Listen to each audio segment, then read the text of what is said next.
n'était pas seulement la reine de la Soul. Elle était une mère, une protectrice, le cœur de sa famille.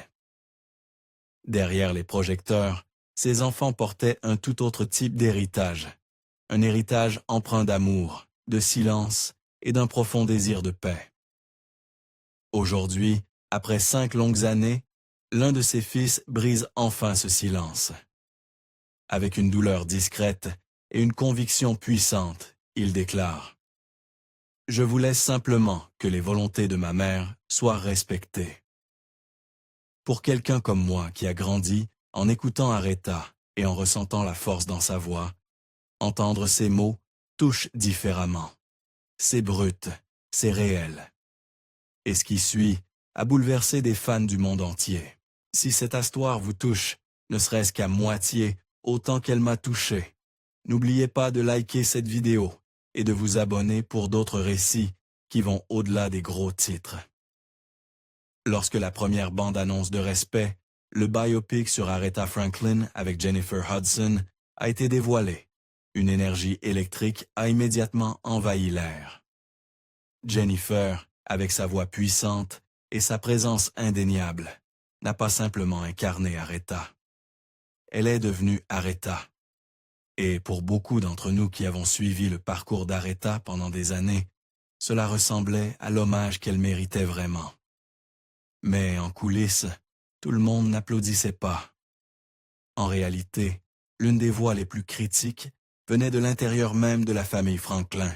Le plus jeune fils d'Aretha, Kecalf Franklin, n'était pas simplement mécontent du film.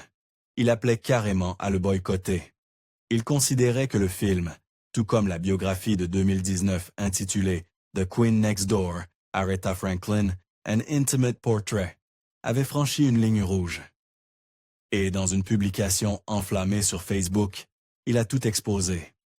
Selon lui, ni le livre ni le film n'avaient fait le moindre effort pour consulter la famille proche d'Aretha. Ses fils, ses petits-enfants, et pour lui, ce n'était pas qu'un simple oubli. C'était une trahison. Il a écrit en lettres majuscules pour qu'il n'y ait aucune ambiguïté. Une fois de plus, la famille Franklin ne soutient pas le film en production. Nous ne soutenons pas non plus le livre The Queen Next Door. Et il a ensuite posé la question qui va droit au cœur de cette controverse. Comment peut-on faire un film sur une personne sans parler à ses fils ou à ses petits-enfants pour obtenir des informations importantes? C'est une question légitime, surtout quand on pense au poids émotionnel et à la responsabilité que représente le fait de raconter la vie d'Aretha Franklin. Elle n'était pas qu'une superstar. Elle était une mère, une grand-mère, une femme farouchement discrète, dont la vie comportait de nombreuses couches que le public n'a jamais vraiment vues. Pour Kecalf, il ne s'agissait pas d'argent ou de gloire. Il s'agissait de vérité et de respect. Un mot qui, ironiquement, était le titre même du film qu'il contestait. Kecalf a tout de même reconnu un aspect du projet auquel sa mère avait donné sa bénédiction avant de mourir. Jennifer Hudson. Dans son message, il l'a précisé sans équivoque. Note, la seule personne que ma mère approuvait pour le film était Jennifer Hudson. Point. Ce n'est pas une petite approbation. Cela en dit long. Même au milieu de ses frustrations, il considérait ce choix de casting comme conforme au sujet d'Aretha. Et pour les fans qui émettent dans les deux femmes, cela représentait un point d'ancrage au milieu de la tempête. Mais les choses se sont encore compliquées par la suite. À l'époque de cette controverse, la succession de la chanteuse était gérée par sa nièce, Sabrina Owens. Et elle était déjà au cœur d'un conflit juridique tendu entre les membres de la famille. Et quand Kecalf a rendu public ses objections, tous les membres de la famille ne l'ont pas soutenu. David Bennett, qui avait été l'avocat d'Aretha, a pris la parole pour dire que les propos de Kecalf ne reflétaient pas l'opinion de l'ensemble de la famille Franklin. Il ne parle pas au nom de la famille, a déclaré Bennett. Je sais qu'il ne parle pas au nom de son frère Ted White, ni de son frère Clarence Franklin. Les petits-enfants n'ont absolument rien à voir avec cela. Ce qu'il fait vraiment, c'est parler en son propre nom. Et c'est là que le récit devient flou. Selon Bennett, aucun membre de la famille, y compris les fils, n'avait entrepris de démarche formelle pour contacter les créateurs du film ou manifester un quelconque intérêt pour y participer. Cela ajoute une couche de complexité. Est-ce que les réalisateurs ont ignoré la famille? Ou s'agissait-il plutôt d'un malentendu, d'un manque de communication et d'attentes mal alignées? Et lorsque la narration semble incomplète, voire exploitée, les blessures peuvent durer des années. Quand Aretha Franklin est décédée en août 2018, le monde entier a pleuré. Nous ne faisions pas que dire adieu à une chanteuse. Nous perdions une voix unique en son genre, une figure colossale de la musique américaine, qui incarnait l'âme, la force et l'émotion brute comme personne d'autre. Aretha n'était pas seulement la reine de la soul de nom. Elle avait gagné cette couronne à chaque note chantée, à chaque scène conquise, à chaque hymne qu'elle transformait en cri de reconnaissance et de respect. Sa musique a traversé les générations et sa voix a offert à tant de personnes, en particulier aux femmes de noir, une bande-son pour survivre, se réjouir et se sentir fiers. Mais au fil des années, il est devenu évident que la musique n'était pas la seule chose qu'elle laissait derrière elle. En fait, dans l'un des rebondissements les plus étranges après sa mort, l'héritage d'Aretha continue de s'écrire. Non pas en studio ou sur scène, mais dans une salle d'audience. 5 ans après son décès dans sa maison de la banlieue de Detroit, la question des dernières volontés d'Aretha s'est transformée en une bataille judiciaire. Sa succession, qui vaut plusieurs millions, est toujours bloquée devant le tribunal des successions. Pourquoi? Parce que malgré tout son génie, toute sa discipline et sa vision en tant qu'artiste, Aretha Franklin n'a pas laissé de testament officiel dactylographié. Aucun document clair indiquant comment elle souhaitait que sa richesse, ses biens et ses trésors personnels soient ingérés. Et cette absence a ouvert la porte à la confusion, au désaccord et à un drame judiciaire profondément intime, impliquant ses propres fils. Ce qui a tout changé s'est produit 8 mois après son décès. Caché dans sa maison, enfoui dans des endroits que personne n'avait pensé à inspecter, 2 testaments manuscrits ont été découverts. L'un était dans un carnet à spirale, fourré sous les coussins de son canapé. Un autre a été retrouvé ailleurs, parmi ses affaires. Les 2 étaient informels, remplis de mots raturés et de notes griffonnées dans les marges. Mais les 2 avaient été écrits de la main d'Aretha elle-même. Aujourd'hui, 3 de ses 4 fils sont divisés sur la suite à donner. Son 3e fils, Ted White II, soutient un testament daté de 2010. Il estime que cette version reflète les véritables volontés de sa mère, mais Kecal Franklin et Edward Franklin, son 2e et son 4e fils, affirment que le document du 31 mars 2014 doit être respecté. Ce testament de 2014 est l'un des manuscrits retrouvés, celui caché sous les coussins du canapé, et il contient des instructions personnelles dans les mots mêmes d'Aretha. Et puis, il y a son fils aîné, Clarence Franklin. Clarence ne prendra pas part à la bataille juridique. Il a des besoins particuliers et vit sous tutelle légale, ce que les 2 testaments reconnaissent. En fait, Aretha a pris soin d'inclure une instruction spécifique dans le document de 2014, écrivant clairement qu'Ecalf, Eddie et Teddy doivent s'occuper de Clarence et lui donner de l'argent.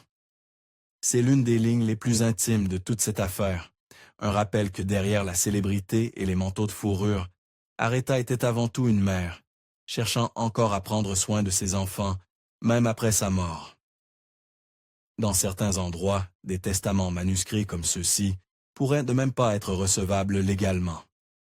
Les tribunaux pourraient les rejeter d'emblée. Mais dans le Michigan, il existe une disposition unique. Si certaines conditions sont remplies, ces soi-disant testaments holographes sont valides. C'est ce qui rend ce procès si particulier et potentiellement porteur de précédents. Il ne s'agit pas seulement de ce qui est écrit, mais de comment cela a été écrit, et de savoir si la justice estime qu'Aretha avait bel et bien l'intention que ces notes griffonnées soient de sa dernière volonté. Et si l'on prend du recul un instant, il y a là quelque chose de profondément humain. Aretha Franklin, superstar mondiale, griffonnant encore ses volontés sur du papier, peut être en proie à des doutes, à un besoin de contrôle, à un profond désir de préserver son intimité.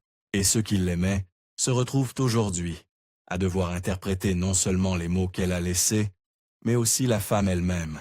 Don Wilson, avocat spécialisé dans le divertissement à Los Angeles, qui a représenté Aretha pendant près de 30 ans, a déclaré que lui et d'autres l'avaient exhorté, encore et encore, à rédiger un testament formel et à mettre en place une fiducie. Ce n'était pas faute de conseils. Mais Aretha était farouchement discrète, explique Wilson. Elle n'aimait pas l'idée de partager ce genre d'informations personnelles, même avec un avocat qu'elle connaissait depuis des décennies. Nous avons insisté pour qu'elle ait un testament et une file d'outils dans le cadre de sa planification successorale, a-t-il déclaré à NBC News. Mais elle était une personne très privée, et je pense qu'elle ne voulait pas partager ces informations avec un tiers, même un avocat. C'est probablement la raison pour laquelle elle n'est jamais entrée dans un cabinet pour faire les choses de manière formelle. Elle a préféré les écrire elle-même, et cela nous en dit tellement. Cette même femme qui chantait avec une telle audace, qui se donnait corps et âme sur scène, protégeait farouchement sa vie privée. Elle voulait garder le contrôle, à ses conditions, à son rythme, à sa manière. Aretha Franklin est décédée d'un cancer du pancréas le 16 août 2018. Elle avait 76 ans. De son vivant, elle a accumulé non seulement l'admiration et les récompenses, mais aussi un patrimoine considérable. Des millions en actifs, des propriétés dans le Michigan et des objets de luxe comme des manteaux de fourrure, des robes ornées de bijoux et des bijoux de grande valeur. Mais aujourd'hui, tout cela reste en suspens au cœur d'un drame juridique en pleine évolution. Revenons au printemps 2019. C'est à ce moment-là que 2 documents manuscrits très différents ont été découverts au domicile d'Aretha. Aucun d'eux n'étant un testament officiel, et chacun proposant une vision très différente de ses dernières de volonté. L'un datait de 2010, trouvé dans un placard. L'autre de 2014 se trouvait aussi incroyable que cela puisse paraître, enfoui dans les coussins de son canapé du salon.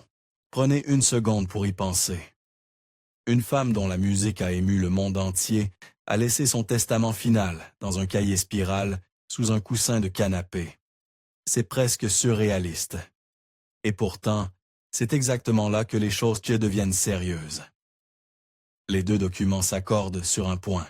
Ses enfants doivent se partager les revenus de droits d'auteur issus de sa musique. Et cela a du sens. Le catalogue d'Aretha vaut des millions. Mais au-delà de cela, les similitudes s'arrêtent et le drame commence. Le testament de 2010, qui fait 11 pages, adopte un ton plus formel.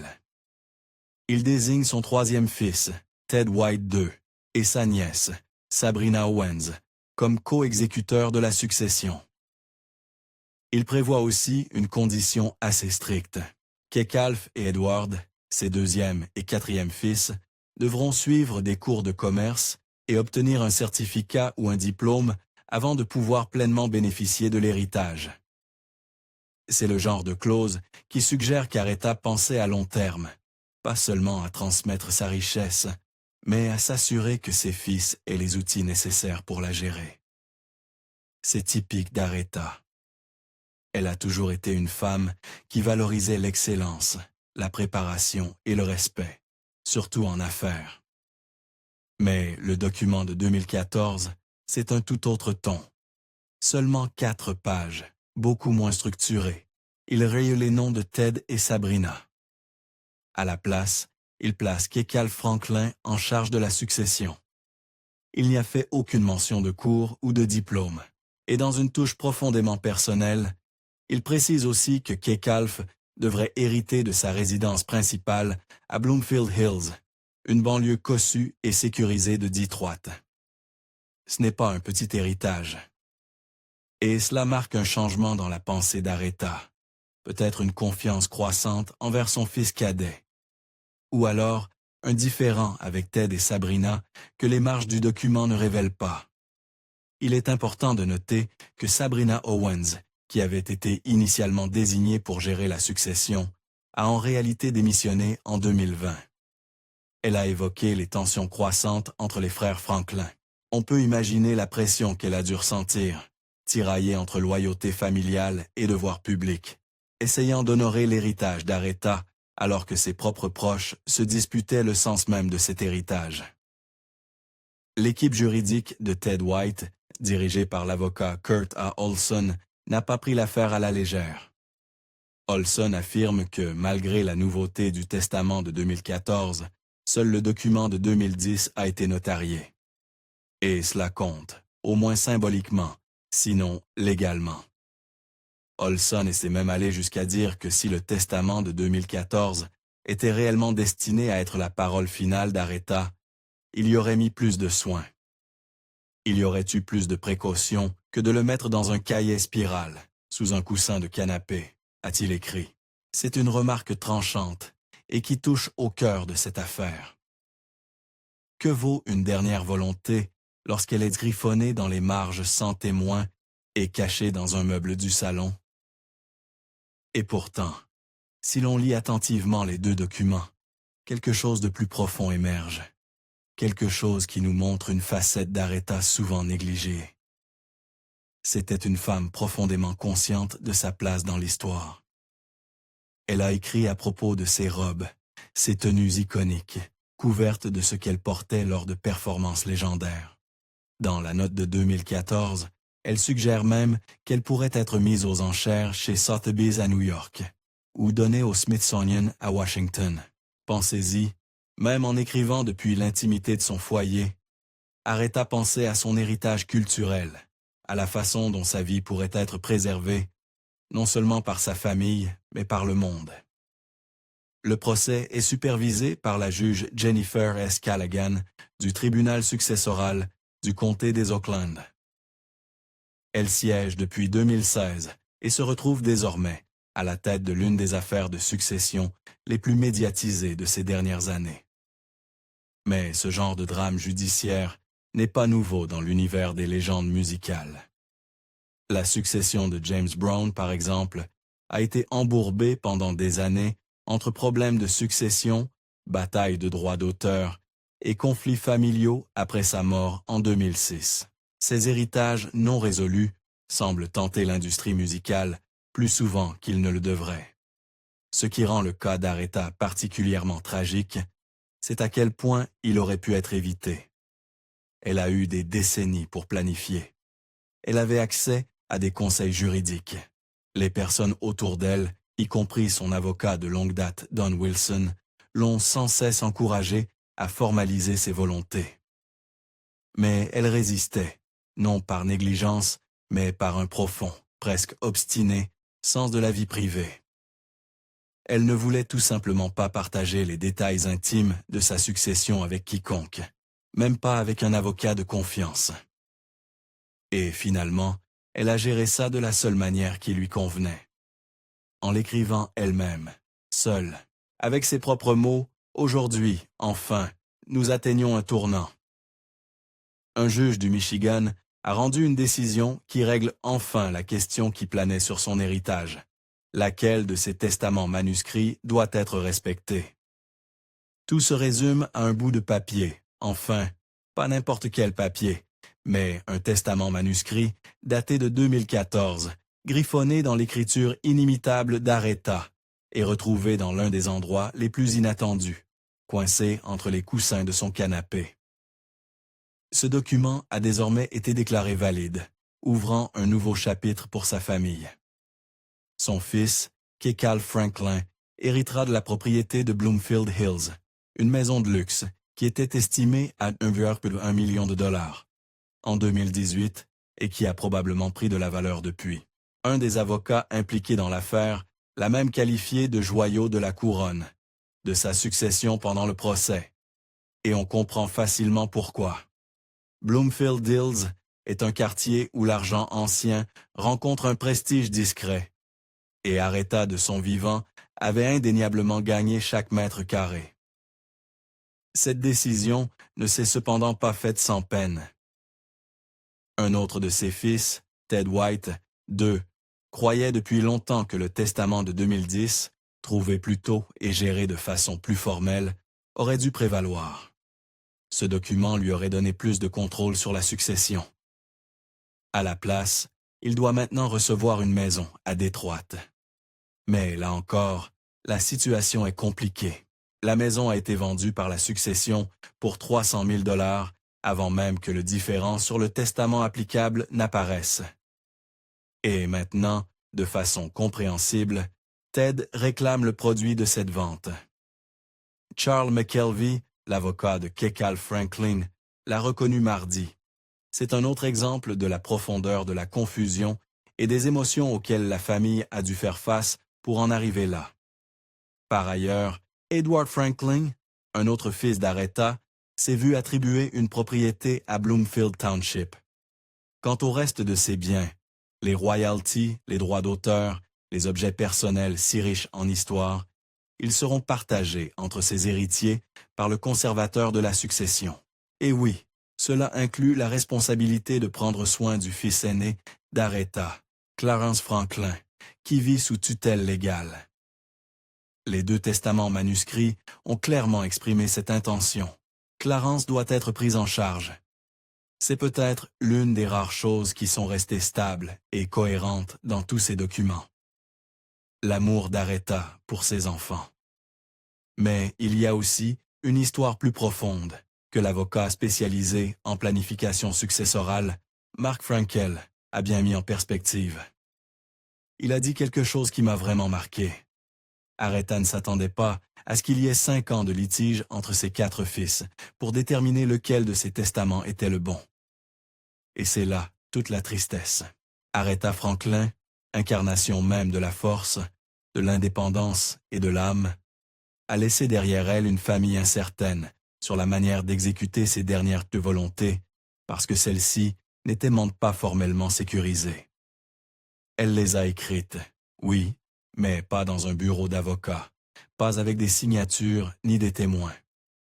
Elle les a écrites comme elle vivait, à ses conditions, de sa propre main, dans sa propre maison. Frankel a ajouté une autre chose qui mérite d'être répétée. Malgré le coût, il est vraiment très utile d'avoir quelqu'un de professionnel et formé pour cela, pour s'assurer que vos volontés soient respectées. Et voilà la leçon. Peu importe votre puissance, votre popularité, votre intemporalité, votre voix aussi puissante soit-elle, peut être noyée dans la confusion juridique si elle n'est pas correctement documentée. Aretha avait pleinement droit à sa vie privée, et nous savons tous qu'elle la protégeait farouchement. Mais si elle avait rencontré un avocat spécialisé en 2014, juste pour officialiser cette note manuscrite, les 5 dernières années auraient peut-être été très différentes pour sa famille. En fin de compte, la décision du juge offre une forme de clôture. Les propriétés ont été attribuées, les royalties seront partagées et Clarence sera prise en charge. Mais le poids émotionnel, c'est plus difficile à mesurer. Les familles, surtout celles qui vivent dans l'ombre de quelqu'un de plus grand que nature, se perdent souvent dans les détails.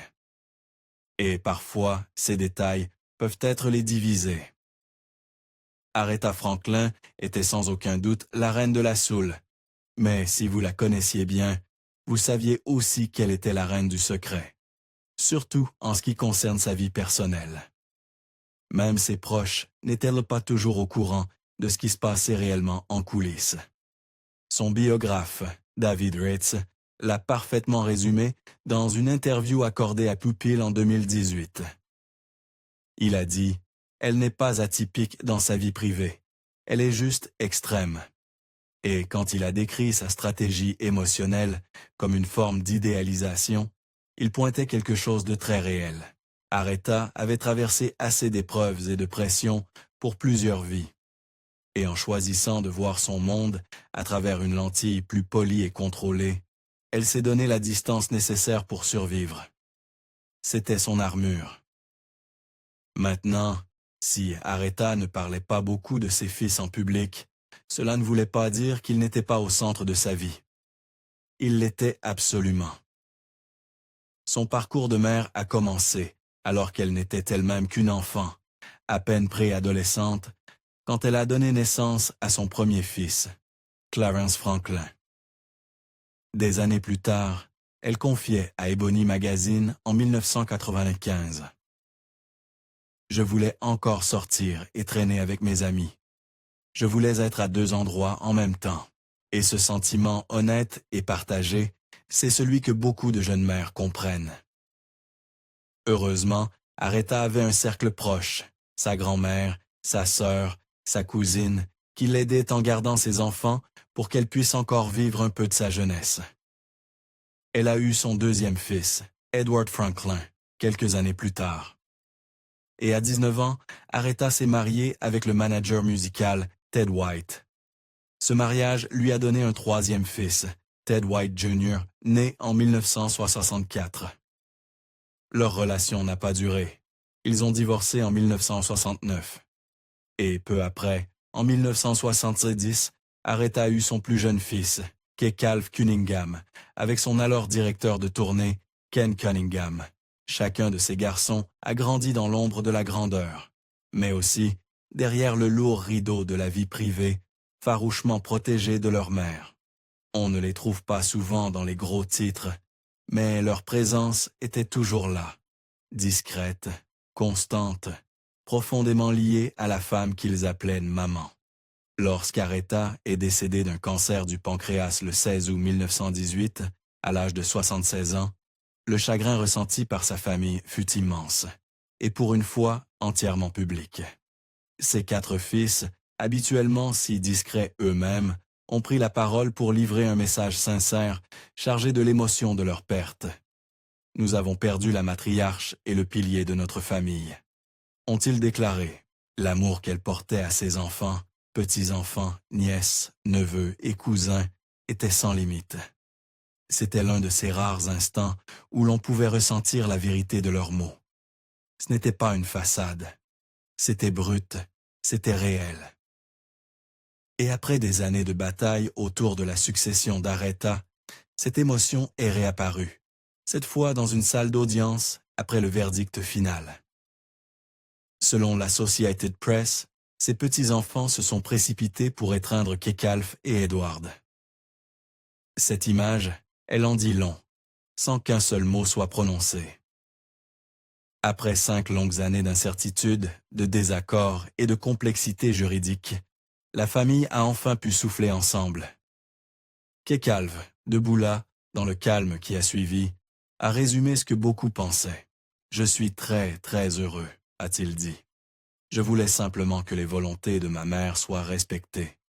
On veut juste respirer un bon coup maintenant. Ces 5 dernières années ont été longues pour ma famille, pour mes enfants. » Et l'épuisement transparaît dans cette phrase. Le poids de devoir protéger non seulement une fortune ou des propriétés, mais aussi la voix d'une femme qui a tant donné au monde, tout en gardant tant de choses d'elle-même, profondément enfouies. En fin de compte, l'histoire d'Aretha, tout comme sa voix, était complexe, puissante et profondément humaine. Elle n'était pas parfaite et elle ne prétendait pas l'être. La voix d'Aretha a ému le monde entier, mais au bout du compte, ce sont les voix de sa famille qui nous rappellent l'histoire humaine derrière la légende. Si ce voyage à travers l'amour, l'héritage et la vérité a résonné en vous, n'oubliez pas de liker la vidéo, de vous abonner à la chaîne et d'activer la cloche pour ne jamais manquer un moment qui compte. Merci d'avoir regardé.